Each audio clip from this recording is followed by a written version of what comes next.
देखिए, भगवान कृष्ण का यहाँ बहुत भव्य मंदिर था, जो भगवान कृष्ण के प्रपोज ने बनवाया था। उसको कई मुग़ल शासकों ने तोड़ा। उसके बाद हिंदू राजाओं ने उसको बनाया, फिर मुग़ल शासकों ने तोड़ा, फिर बनाया। तो यह मंदिर कई बार टूटा और कई बार बनाया। लास्ट में औरंगजेब आया, उसने तलवार के दम पर भव्य मंदिर को तोड़ दिया और तोड़कर जो भी ईंट बजी सीमेंट था उस सबको इकट्ठा करके उसके ऊपर ईदगाह बना दी। तो ये औरंगजेब ने जो जघन्य पाप किया था हिंदुओं के साथ, वो माफ़ी योग्य नहीं है।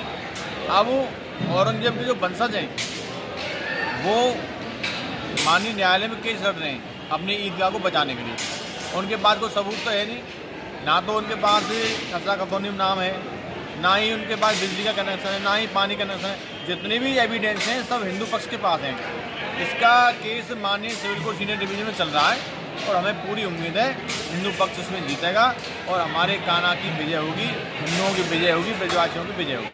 देखिए, हमने शासन प्रशासन से जो भगवान कान्हा का मूल गर्भगृह है वहाँ पर गुलाल लगाने की, होली खेलने की परमिशन मांगी थी, लेकिन जिला प्रशासन मथुरा ने परमिशन को खारिज कर दिया। हिंदुओं को परमिशन नहीं दी गई। वहाँ तो केवल मुस्लिम लोगों की ईदगाह में जाकर नमाज पढ़ सकते हैं, हिंदुओं को वहाँ जाने की अनुमति नहीं है। देखिए, हमने एक संकल्प लिया था कि जब तक हम इस औरंगजेब के पाप की निशानी को माननीय न्यायालय के द्वारा हटवा नहीं देंगे तब तक हम अपने पैरों में जूता चप्पल नहीं पहनेंगे। तो हमको लगभग 2 साल हो गई हैं और हम नंगे पैरी भगवान के लिए तपस्या कर रहे हैं। हमारे भगवान श्री कृष्ण हमारी जरूर तपस्या को सुनेंगे। देखिए, जब तक माननीय न्यायालय का फैसला हमारे हित में नहीं आ जाता तब तक नंगे पैरी रहेंगे।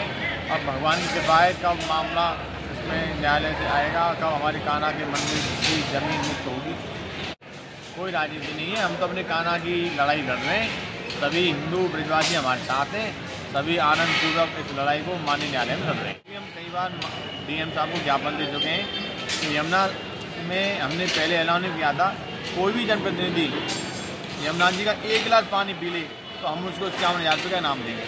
लेकिन आज तक किसी भी जनप्रतिनिधि ने 1 गिलास पानी यमुना जी का नहीं पिया, क्योंकि यमुना जी इतनी गंदी हो चुकी है नालों के द्वारा, उनका शुद्धिकरण बहुत जरूरी है। तो इसकी आवाज़ कब उठाएंगे आप? अब उसका भी आंदोलन चालू होगा ठाकुर जी के पास।